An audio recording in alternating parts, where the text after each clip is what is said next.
And here in Leslie County, Alyssa Noble was supposed to be back in court for what was a bond hearing that did not happen. I'll have those details coming up next. And we'll talk to Tennesseans taking care of their own after devastating tornadoes ripped through the volunteer state. Gloomy skies return tomorrow, and you could see a few snowflakes by Friday. I'll have those details right now at 6. Dedicated to Eastern and Southern Kentucky, this is WYMT Mountain News at 6. Good evening again. I'm Steve Hensley. And I'm Madison Pergrun. 1 month ago, Alyssa Noble appeared in court in Leslie County.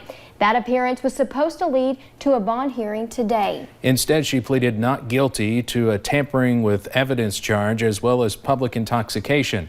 This after deputies tell us the murder suspect was found high on drugs when she was supposed to be on house arrest. WYMT's Lacey Roberts was at the Leslie County Courthouse today and has more.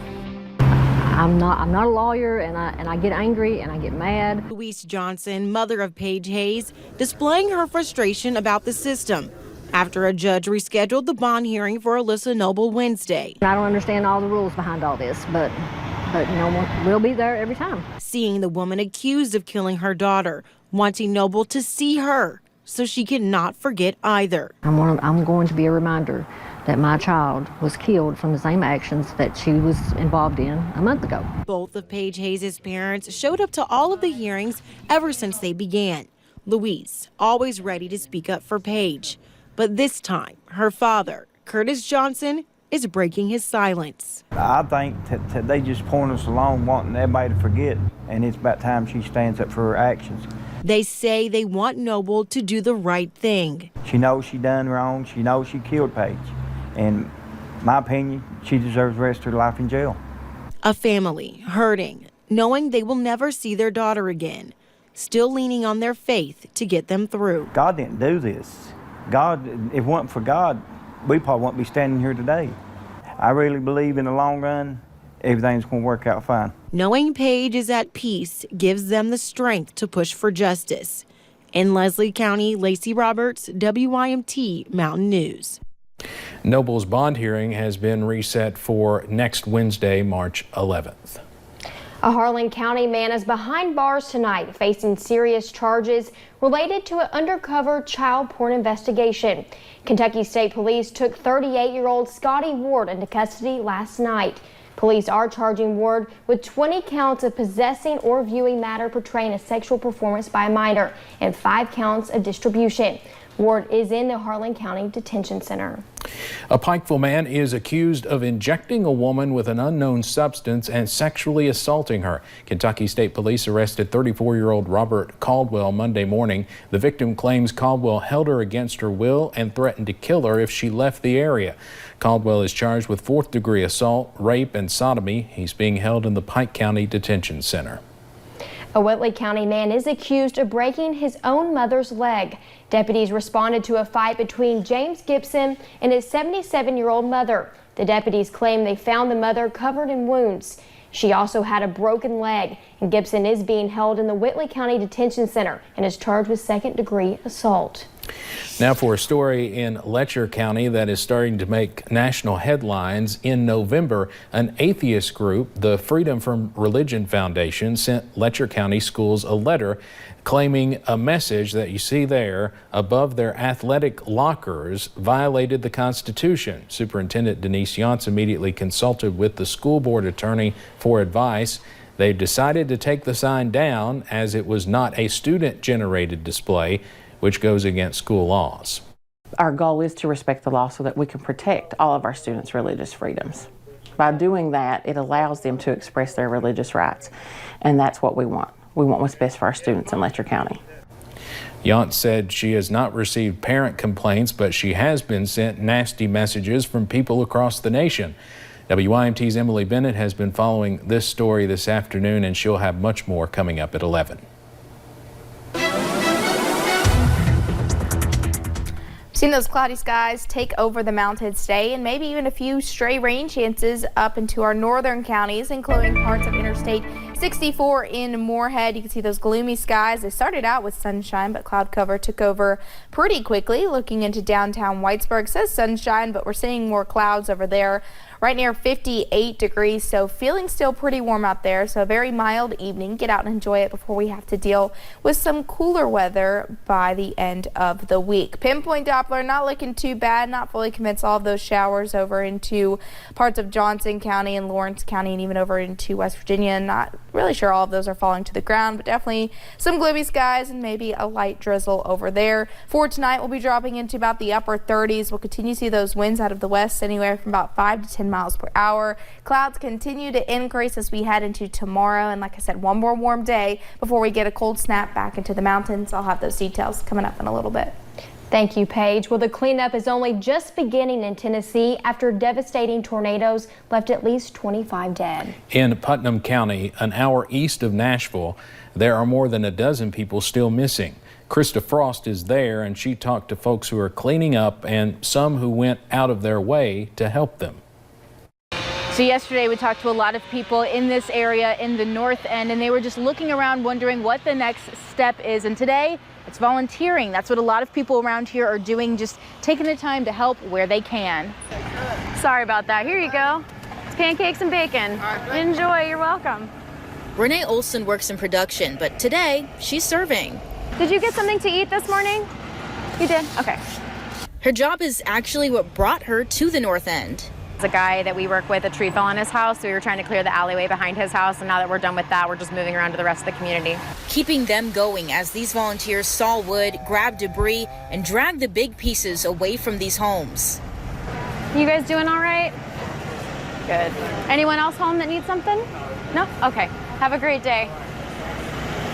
I don't know who donated it, but a local business donated pancakes and bacon that we've been handing out to all volunteers or anybody who needs a meal this morning.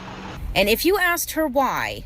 Because I was lucky to have zero damage to my house. I have 2 arms and 2 legs, and if I didn't help my community, then what am I doing here? So Power still isn't on here in the North End. That's why volunteers are all around me doing what work they can in the daylight hours. It could be days before the power is restored here. For now, reporting in Nashville, Krista Frost, WKYT. Now, across the border in Kentucky, a statewide tornado drill was held today. At Hazard Middle School, students dropped to the ground and protected their heads, simulating what they would have to do if an actual tornado came through Hazard. While rare, teachers say this is an important drill to have. In the event that if anything should happen, we want them to know where to go, what to do, and how to get there as quickly as possible and safely. This is part of Severe Weather Awareness Week that continues through the end of this week. We have learned more about details about the deadly crash in Breathitt County we first told you about last night at 11. Investigators tell us 34-year-old Shanda Moore was killed when she lost control of her vehicle. Shanda is a mother, wife, daughter, and friend to many in the area. WYMT's Connor James talked with Shanda's family this afternoon. Goodbyes surrounded by sorrow are the hardest. She's just so young, you know, and it's awful. But recalling the journey can offer a moment of healing. She was such an amazing person, and I want everybody to remember that. For Shanda Moore's family, the tales of her life provide that partial peace. I love her so much. Brenda Jones is Shanda's mom. She cared for everybody, and I think everybody loved her. Yes, they did. Shanda, who would have turned 35 this June, was a mother of 3, all daughters she loved. She was also married to this man, Gary Joe Moore. Let me tell you what, there's no man on this earth that loved a woman more than he did. Born and raised in Breathitt County, their family stayed close. We had all holidays, everything together. For Bridget Banks, who's more of a sister than cousin, remembers growing up with Shanda, nearly the same age. They were alike in many ways, even with the ages of their daughters, which became an unplanned running family joke. What's the funny is I was in the hospital getting ready to take mine home, and here she rolls in labor, and she had hers. It's those memories that make losing her so hard. And all I can ask is for everybody to please, please just pray for her kids and her mommy. Her mommy's going to, and her husband. They're going to have to raise these 3 kids. and it's going to be hard. And even though recalling them in loss, they hope those memories will help heal too. In Breathitt County, Connor James, WYMT Mountain News. Visitation for Shanda is tomorrow at 5, and the funeral is Friday at 1 o'clock. A bill to ban tobacco use for vaping for young people made it another step in the General Assembly today. Senate Bill 56 would prohibit the sale of tobacco or vaping devices to anyone under the age of 21. It has language that brings Kentucky law in line with new federal statutes. Health advocates say it addresses a growing problem of young people vaping or using tobacco products. We know that electronic cigarette use among Kentucky youth has reached epidemic proportions. More than 1 in 4 high school students answers yes to the question, have you used an e-cigarette in the last 30 days? The bill includes fines of $50 to $500 for those who violate the age restrictions for e-cigarettes or tobacco products. It passed a House committee 14-3 and now goes to the full House. Laurel County is grieving the death of Lyndsey Sharp tonight as they say their goodbyes to one of the biggest hearts and personalities they've ever met. Lyndsey died this weekend after a long battle with cancer. WYMT's Hannah Reynolds went to Lyndsey's funeral today, where she says even through their broken spirits, Lyndsey continued to put smiles on everyone's faces.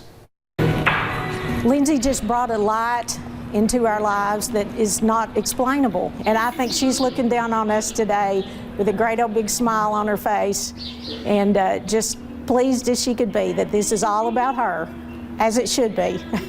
Spunk. That's the word Lyndsey Sharp embodied better than anyone, even on her worst days. They had to amputate that one finger. She was about to get herself into trouble, wasn't she, Lisa?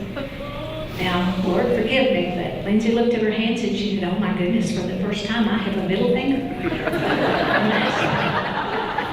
I said, Lyndsey, you be very careful, okay? Her life revolved around putting joy in the hearts of everyone around her. And I think her life is a testimony of Deuteronomy chapter 31, verse 6. Be strong and courageous. May you leave here today remembering Lyndsey, spunky, stubborn, Starbucks loving, Vera Bradley loving, Chicken Festival loving, friend loving, family loving, loving life Lyndsey. All of her life, all of her difficulty was an expression of the infinite love of Christ. And it is that love they will keep in their hearts until they meet Lyndsey again. In Laurel County, Hannah Reynolds, WYMT Mountain News. Lyndsey's family asks that in her memory, anyone that wishes can make a donation to the Rothman Thompson Foundation at rtsplace.org.